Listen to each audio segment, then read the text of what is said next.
আসসালামু আলাইকুম।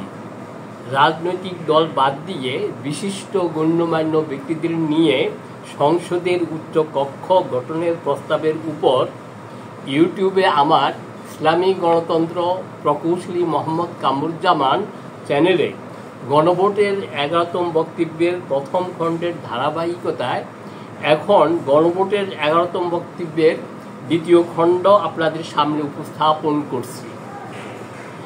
এ দেশের প্রায় বিশিষ্ট প্রতিভাবান দেশবরেণ্য বুদ্ধিজীবী ও বিশিষ্ট গণ্যমান্য ব্যক্তিগণ রাজনৈতিক দল করেন না।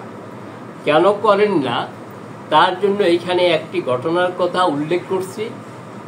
সম্ভবত 1973 সালে বাংলাদেশের প্রথম জাতীয় সংসদ নির্বাচনে আওয়ামী লীগ মিরপুর থেকে ডক্টর কামাল হোসেনকে নির্বাচনে দাঁড় করায়, কিন্তু তিনি নির্বাচনে একজন অশিক্ষিত বা অল্প শিক্ষিত কিন্তু খুবই ধনী লোকের কাছে পরাজিত হন।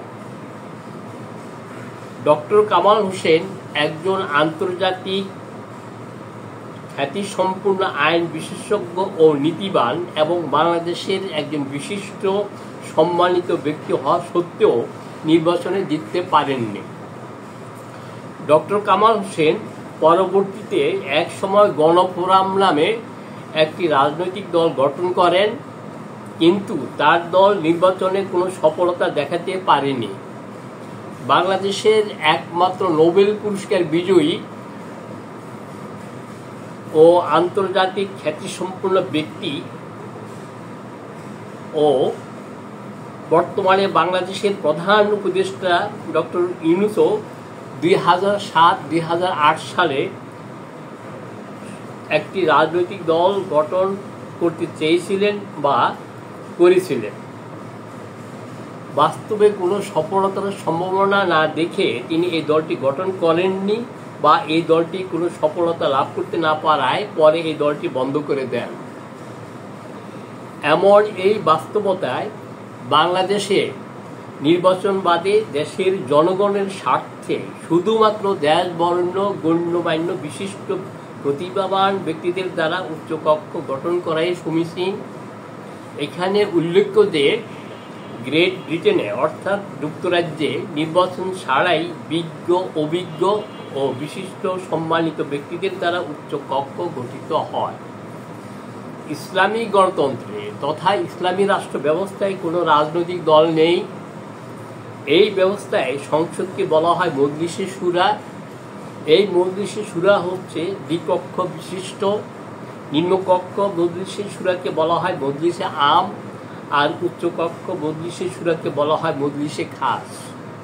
এই মজলিসে খাস অর্থাৎ উচ্চকক্ষ সম্মানিত বিশিষ্ট গণ্যমান্য ব্যক্তিদের দ্বারা গঠিত হতো। এর এই আলোকে বাংলাদেশে উচ্চকক্ষ সংসদ জাতীয় গুরুত্বপূর্ণ বিভিন্ন বিষয়ের ও পেশার, যেমন প্রাক্তন প্রেসিডেন্ট, প্রাক্তন সংসদ স্পিকার, প্রাক্তন প্রধান বিচারপতি, প্রাক্তন মন্ত্রী পরিষদ সচিব, প্রাক্তন মুখ্য সচিব, প্রাক্তন প্রধান সেনাপতি, প্রাক্তন পুলিশ প্রধান,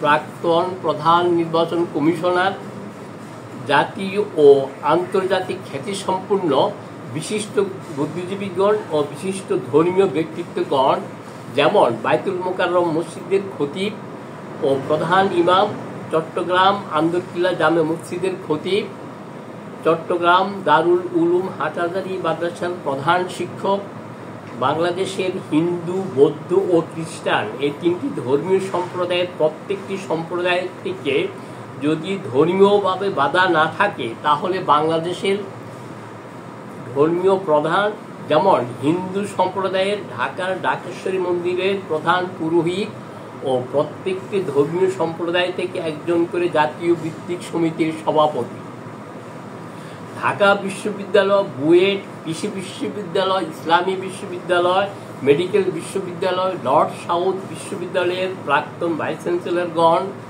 Dhaka press club, supreme court আইনজীবী সমিতি, জাতীয় অর্থনীতি সমিতি, engineers institution Bangladesh, Bangladesh medical association, Bangladesh কৃষিবিদ সমিতি, জাতীয় রাষ্ট্রবিজ্ঞান সমিতি, জাতীয় হিসাব বিজ্ঞান সমিতি, জাতীয় মহিলা সমিতি সহ জাতীয় ভিত্তিক রাষ্ট্রীয় গুরুত্বপূর্ণ বিভিন্ন পেশাজীবী সমিতি ও বিভিন্ন ব্যবসায়ী সমিতির সভাপতিগণ সহ বিশিষ্ট গণ্যমান্য ব্যক্তিবর্গ দ্বারা গঠন করা যায়। এই উচ্চকক্ষ সংসদ তথা মজলিসে খাসের কোনো নির্দিষ্ট মেয়াদ নেই। ইসলামী গণতন্ত্র তথা ইসলামী রাষ্ট্র ব্যবস্থার আলোকে বর্তমানে যে উচ্চকক্ষ সংসদ গঠন করা যায় তা নির্বাচন সংস্কার কমিশনের প্রস্তাবিত সংসদের উচ্চকক্ষের তুলনায় হবে বুদ্ধিদীপ্ত, যুগোপযোগী ও জাতি ধর্ম বর্ণ নির্বিশেষে সর্বস্তরের জনগণের প্রতি অতীব কল্যাণজনক।